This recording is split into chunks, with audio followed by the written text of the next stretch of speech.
Happy Indigenous Peoples Day, presuming that you're watching this on Monday. In which case, I'm recording this on Sunday. But then if you watch it on Tuesday, it was Indigenous Peoples Day yesterday. Time is hard. So we're doing science fiction today, and I do want to open up by saying my favorite story media thing is Doctor Who. I have watched every episode from 1963 to today, and then have listened to hundreds of audio dramas and read less than 100 books, but a lot of Doctor Who books. And I have read so many of the comics, and that is my media consumption thing. But today in our sci-fi lecture, we're going to do this Rick and Morty style, no time travel. So that's ask me, I guess, later, but today we're going to be talking about science fiction. We'll open up with a broad definition, and then we'll talk about kind of my relationship with my understanding of what makes science fiction special and dynamic, and I'm going to narrow that down to really kind of hit those comics. But let's open up with that definition. Red book. Definition: fiction based on imagined future science or technology advances and major social or environmental changes, frequently portraying space or time travel and life on other planets. And that's a pretty solid covering of the things, especially that, in case that first half didn't cover it, the second half will knock off a couple things on that list. This is the thing that I'm going to be focused on. I wrote it down in my little red book.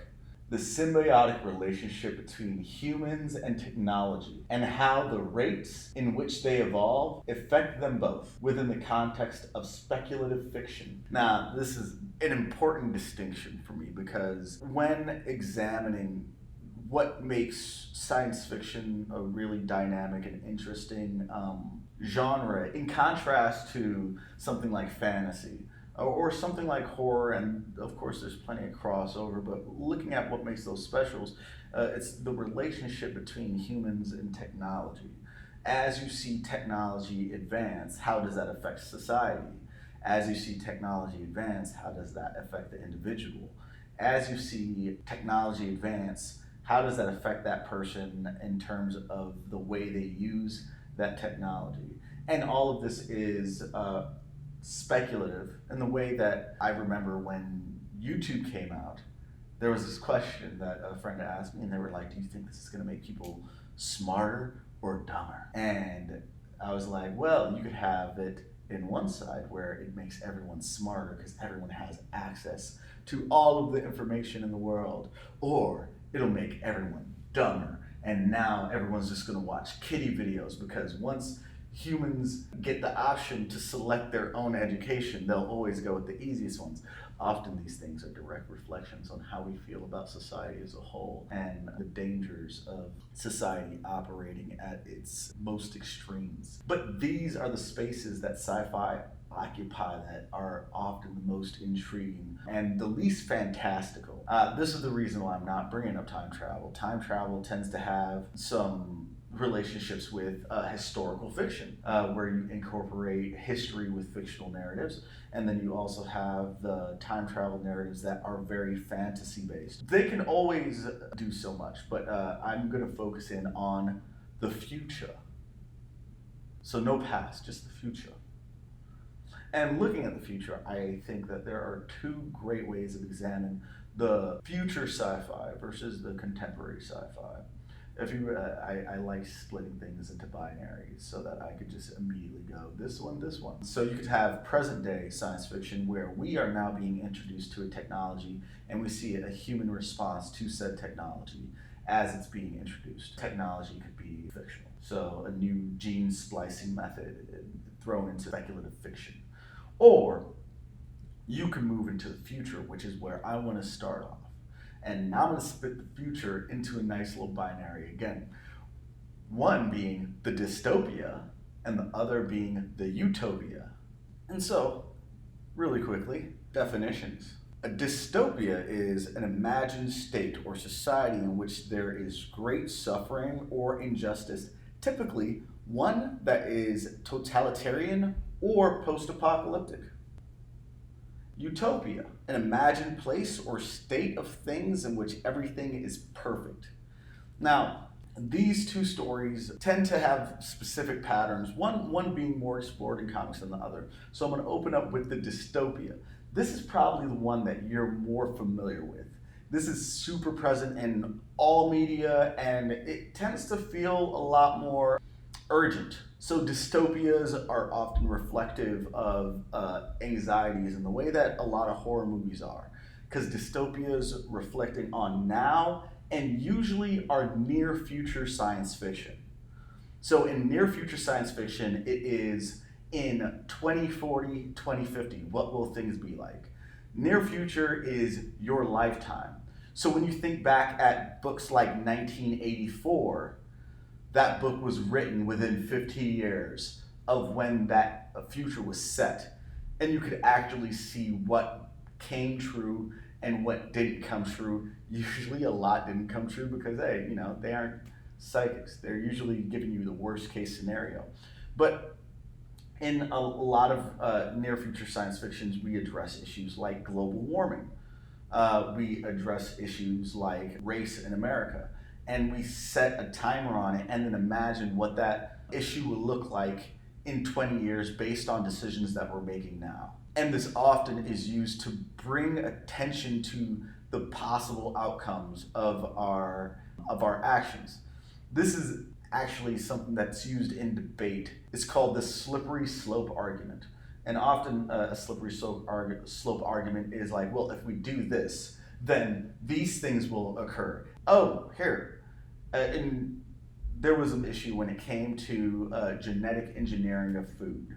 And so McDonald's tried a genetically engineered potato that wouldn't use as many pesticides because pesticides had a bunch of side effects, and they felt like the long-term health issues, cloning potatoes that didn't need pesticides would be healthier. And one of the arguments is like, well, if they can genetically alter potatoes to do this one thing, how do we know that in 30 years there aren't going to be potato monsters? So there. My argument. And so while in an argument that tends to be less functional, in science fiction you're relying heavily on that slippery slope of decisions we make affecting our near future. And in a dystopia we get to analyze ourselves and think about the consequences of some of the decisions that we make, either as individuals or as a society at large. So there are several examples of dystopia comics. And this is actually a very popular type of science fiction that comics uses, whether it be V for Vendetta, Transmetropolitan, Judge Dredd, Bitch Planet, Tank Girl, or Y the Last Man. All of these examine human behavior and reflect on that in the near future to see what the consequences of those actions are. Utopia tends to be a rather difficult narrative to tell. It's become popularized recently in like the Divergent series, where they examine kind of a perfect society. In a lot of prose, they've had books like The Giver or Brave New World, where they examine what it is like once society resolves all of these problems. Like it tends to go further into the future than in 20 years, because presumably it's just unbelievable that we would be able to fix the amount of problems that we have in the next 20 years. Exacerbate them, definitely, but fix them, phew. And so these jump way further into the future, presuming that society is restructured. We've resolved issues of war, we've resolved issues of famine and starvation and disease. And once we get rid of all of the social ills, one thing, what is the price we had to pay as a society in order to get that perfection? What freedoms are lost? Usually some type of freedom has to be sacrificed for the good of all. And also, what are the problems that we have to reflect on as a society, as human beings, in a space where our external needs are all met? How do we reflect on the inside? Even if you wanted to look at, this is a near future implied utopia, which is the film Her by Spike Jonze starring Joaquin Phoenix. All the problems were presumably solved, and at that point, having relationships was just different. And so utopia narratives tend to either be breaking down the illusion of the utopia, where actually this is not a utopia, this is just a really fancy prison where we've given up so much in order to have peace and have our needs taken care of. Or it allows us to drop all of the external factors and challenges so that we could examine something internally as far as the human consciousness, and it steps away from the sociological examination and focuses on the intimate and psychological. This, oddly enough, I had a real just hard time finding utopia comics. The only one that I was able to find was a book recently released by First Second called On a Sunbeam. And it really made me reflect on this medium, especially because I couldn't figure out why utopia narratives were so underserviced in comics. Maybe we're just too damn cynical. Y'all should write some utopia narratives. I think that would be fantastic. Just go out into the world. We need more utopia narratives. There's science fiction. People love science fiction. So that's all I got from the examination of utopia in comics. And there need to be more. I mean, one thing that I've always found very engaging about science fiction as a genre is that it tends to have a really strong thesis, a singular focus that examines an issue while feeling realistically embedded in a world that are layers of complex issues. If you're gonna invest in writing a sci-fi, there are things that you should probably know about the society that you're building on. Now, you don't have to hover and focus in and break down all of the ways that your society functions. They don't need to know, your reader doesn't need to know how the Department of Commerce is working and who is state secretary at the time, if there is a state secretary, if there is a state. But what you want to do is generally know how the economy works. Now, you might be like, well, am I concerned about the GDP? No, you're not concerned about the GDP. You're concerned about, on a ground level, how do people pay for food? Are people paying with money? Is food really expensive? Is work really accessible? Is homelessness up? Is homelessness down? You didn't need to have someone spell out to you what the economic state of that space was in Blade Runner, because you knew that there was a high crime rate because there were criminals floating around, and you knew that there was a lot of corporate influence because of the prominence of advertising. There were aesthetic clues, narrative hints to a world beyond what our narrative focused on. Even though our narrative focused specifically on humanity and human rights, specifically, are androids people if they feel? Do they have the right to a life in the way that regular humans do if they have all of the attributes of a human? But we also had that narrative, which could have been set in many spaces. It had to be a sci-fi narrative because of the whole android thing. But that backdrop could have been several different types of backdrops that weren't reflective of a larger world with several problems. Even when it came down to design elements, where they specifically were looking for technologies that looked like technology that was built to repair other technology. And so you would see this compounded technology in a lot of the designs of those spaces. And they weren't something that they had to explain in the story, but it was something that was visually made sense. And knowing about your world, you don't have to spell it out within your narrative, but you have to make a logical line.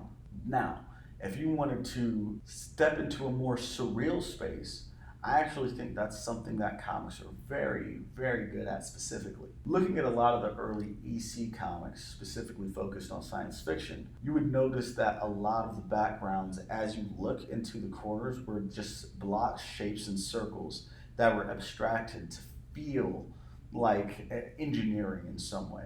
They implied that this was organized and engineered. But those physical shapes and those blocks, shadows, and those white spaces didn't have any logic that was associated with technology beyond that abstraction that implied something to us as readers. And then they could even push that to go for something that is a more grounded science fiction landscape to a very organic, sharp visual that is an abstract, Dali-esque, surreal environment in a way that doesn't necessarily translate to films, and in a way that is closer to prose, when prose, they allow for us to imagine what those spaces feel like and what those smells and sounds are. But what we can do is we can create a visual aesthetic, and it has this distance from our reader that allows for us to have a bit more freedom and be a little less tied to the physical world as we create certain images.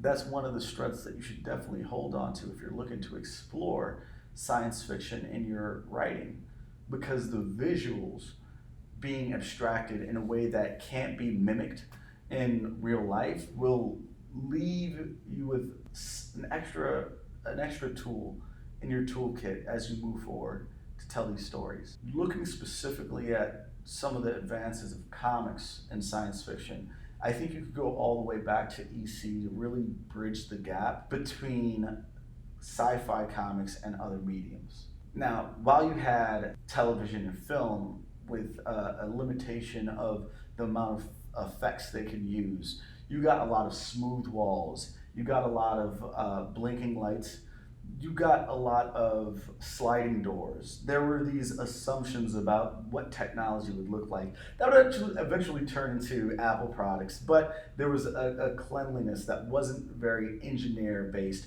which would be like something that an aesthetic that they went for later on in films like Alien. But everything was very smooth and it had these limitations. And that was very much dependent on the budget that they had for these things and their limitations and their assumptions of design. If the inside of a nuclear reactor in the 1960s looks like this, then of course the Star Trek set should look like this. And half the time it was just based on a lot of the plug designs. Honestly, I think everything looked like an old operator circuit board where you had to plug the names and things in the walls. I'm not getting into that, but there's this specific aesthetic that they're looking at. Now, if you looked at comics at the time, they were able to find this really outlandish aesthetic that explored the visual nature of the alien, and they didn't have the limitations of a budget. And so you would find us, instead of focusing on narratives that were set on Earth, so a lot of old science fiction films and television shows were about aliens landing on Earth and us navigating the landscape that we were familiar with to engage with those characters. Versus in comics, a lot of those narratives were about us going out into space. And we were able to, one thing, really capitalize on the fact that we could explore the space aesthetic. Jack Kirby was fantastic at that. But a lot of science fiction explored the cosmic aesthetic beautifully. But once we landed someplace, we got the off-world aesthetic. We got to explore the inner workings of our mind, see what a society would look like outside of the limitations of our own history, outside of the limitation of our own physics, outside of the limitations of our own gravity. Especially at the time, since science was advancing at such a remarkable rate and the prospect of traveling to space was arm's reach away. And we had rock and roll and David Bowie with all his sexy alien clothes. So exploring those elements through comics created these really interesting dynamics. And then suddenly, just like everything else, the comics code happened. And immediately EC is collapsed. And now we can't have monsters and we can't have a bunch of things. But on those things, if you looked at the crime dramas, if you looked at Batman, if you looked at a lot of the mainstream comics, these comics were highly reliant on a lot of the plot devices that ended up getting excluded from their canon. So you couldn't have government officials, whether it be police or politicians, being corrupt because you were teaching kids not to trust authority figures. You couldn't have people being killed. You couldn't have supernatural elements in your stories. And so everything that was magic and everything that was criminal in terms of like the consequences of being shot, everything got turned into science fiction. And even though EC collapsed, we lost a lot of science fiction titles. What happened is our superhero comics all turned into science fiction comics. Batman wasn't a science fiction comic. It was a science fiction in terms of a gadget detective. But once you got this comics code into play, then all of a sudden Batman had to deal with mystical elements constantly, and Superman had his head turned into an ant, and they're dealing with red kryptonite and purple kryptonite, and aliens were now the new villains, and they were humanesque aliens versus monster aliens. So they were kind of like sexy green men coming around, and a lot of the elements of science fiction bled into the rest of the action comics because humans couldn't hurt other humans and invading aliens were the primary target. And this ended up changing the aesthetic in comics. This was known as the Silver Age of comics. Once you get away from the Golden Age stuff, you get to the Silver. And the Silver Age was basically framed by the comics code and how nice the comics had to be, how welcoming they had to be. Interesting note, since they couldn't do regular crime comics, all their comics became super psychedelic and tripped out, which contributed to an aesthetic that was popularized in the 60s with a lot of drug use and the free love movement and all that jazz. And so it's really interesting in an attempt to undercut social deviance in our youth. They basically forced this psychedelic aesthetic onto a new generation of young folk. I digress. I think one of the valuable things that we have in comics, in addition to the fact that we can explore the surreal in a way that films and TV can't, what we can do is we can explore camp. Sci-fi in a lot of mediums, and this includes prose, campiness often feels very unwelcome to a lot of readers. I was super into, I've mentioned my love of pulp magazines. I've showed you that I had a couple of sci-fi pulps. I like camp. I'm very into playing with tropes and cliches and really just like hamming it up. And at this point, in terms of the linguistics of comics, camp and the surreal is a tool in science fiction that we have access to that a lot of other mediums don't necessarily have as much leeway with their audiences. Often our tools are based on how much stigma is surrounded around those tools in the associations that our audience have with those stigmas.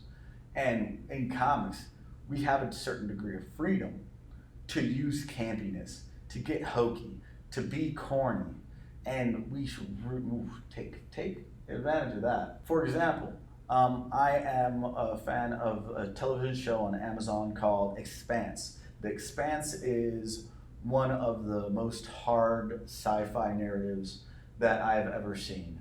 They focused on realism more than anything else. And they even have, if you're familiar with a lot of science fiction, in science fiction, they have guns. Future guns. But the expectation is that the ray gun will shoot lasers. Pew, pew, pew, pew.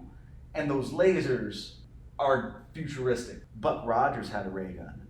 Flash Gordon had a ray gun. Like, these things existed in those spaces. Now, in the Expanse, they don't use ray guns. As we all know, the amount of energy it would take to compress that much light and then push it into one singular direction in order to harm a person would take so much energy, you would have to reload a massive battery every time you did it. So the premise of the laser is a bit ridiculous. Because of the lack of realism of the ray gun, of the laser, they decided that projectile metal, in the way that a regular gun shoots off projectile metal, is still probably what they're going to use in the future. But breaking the hull of the spaceship would be something you'd want to prevent. And so the future gun, in the way that The Expanse examines it, is a gun that you can control the speed in which the bullet is going and the pressure of the explosion that drives that piece of metal. And so you shoot a person and it just will hit them just hard enough to break flesh but won't break metal. And so that is something worth considering, and it's actually very appealing when looking at a science fiction television series. You see this, like stuff like that in Battlestar Galactica. You see that in a lot of contemporary The Arrival. This films and TV are trying to get more and more real in terms of their engagement with science fiction. How can we make this feel concrete? But in comics, you have an opportunity to explore the ray gun. The ray gun gets to be campy. You get to have Fear Agent. You get to have stories like Saga, where you can be playful and not have people question the logic, where you get to have people more willing to accept the absurd, the absurd, the absurd, the absurd, the absurd. They accept the absurd. Yeah, they accept the absurd. And so that is something to always keep in mind as you go into making like your science fiction. If you are really massively into science fiction and you want to play around with some of those logics and feel intimidated by the notion of doing enough research to lock it down, there is less pressure for you to do so if you embrace some of the campiest elements of science fiction and the tropes that we've already developed. No shame in that game. Ooh, all right. So, yeah, that was abrupt, but I did want to jump in and kind of reflect for a moment. I mean, we touched on a lot of things in this lecture. We talked about abstraction and surrealism within science fiction settings, and then we've talked about different notions of the transition of society and the relationships with technology, really broad, heady stuff. But as I tried to dive deeper into the subject of comics and storytelling, I realized that I'd gone over so much in the past 6 weeks. And we have learned so much about action adventure, and that plays into the science fiction narrative, but it also plays into the horror narrative. It also plays into the fantasy narrative. So action ends up contributing to a lot to what I'm talking about, and comedy contributes a lot to what I'm talking about, and romance contributes a lot to what I'm talking about in terms of understanding society as a whole versus the individual journeyman. And there's been so much that we've gone over, and there is so much more to examine. And I hope that you all continue to explore these individual notions.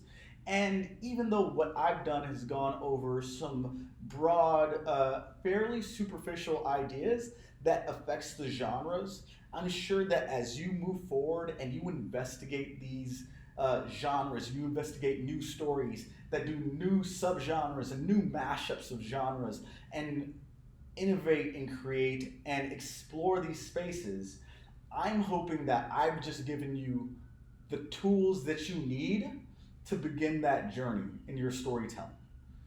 And as I talk to you, I hope that you aren't under the impression that you are limited by these tropes, by these structures. I hope you allow for those to open new doors and new ways of thinking about these subjects. But that wraps up the genre lectures for the semester. Now, I'm going to talk about autobio for a little bit in future lectures, but as far as genre comics, as you approach your 7 to 10 page comic, this is going to be your starting point. These are going to be the tools that you're using. Now, we talked about the first 3 big ones, which was romance, comedy, action, adventure. Those are going to be some broad strokes that you're going to use for a very specific genre comic that you will be doing, either fantasy, science fiction, or horror. As I said earlier, I feel like I said this, I might not have said this, but as I said earlier, we aren't going to be doing any autobio. I will be talking about autobio nonfiction soon. Actually, if you're feeling a bit antsy, I'd recommend checking this book out. See, Charlotte Solomon. This is going to be the cornerstone of that lecture. Broadly, we're moving on to focus on broader notions of medium. What are comics? We have digital comics. We have floppy comics. You know, those little floppies, issues of comics. And there's so much history behind the issue. We have magazines. We have television. We have so many different ways of examining these comic narratives, and we're going to explore what those avenues are so that as you move forward, you understand that you can be a strip artist. You can make comic strips. You can make single panel comics. You can make comics that are a part of a magazine. You could be a comics that function as abstract board games. We're going to be talking about all that stuff, and I'm really excited to get into some of the meat and potatoes over there. But get ready. You're about to start working on that script for the 7 to 10 pager. I'm super excited to read all of your comics as they come in. Keep in mind, I'm reading all of the comics that you've made in collaboration with each other. In addition, I'm going to start reading all of the scripts that you're going to be turning in soon. And so I'm ready. I'm knocking this out so that I can get pumped. We're at mid-semester. We're about to get the gears running. I'm excited. I hope you're excited to move forward. And this is when we're going to be doing some wild stuff. Some color. I'm going to be talking about color. I'm going to be talking about more digital stuff. It's going to be great. Okay, guys? With that, only to keep my editing time low, I'm going to post the comic that I'm going to break down. I'm going to post that tomorrow so you know which day it is. Man, this thing keeps blurring. Can you see? Can you see? All right, there we go. But I'm going to post the comic tomorrow. Today is Monday for me.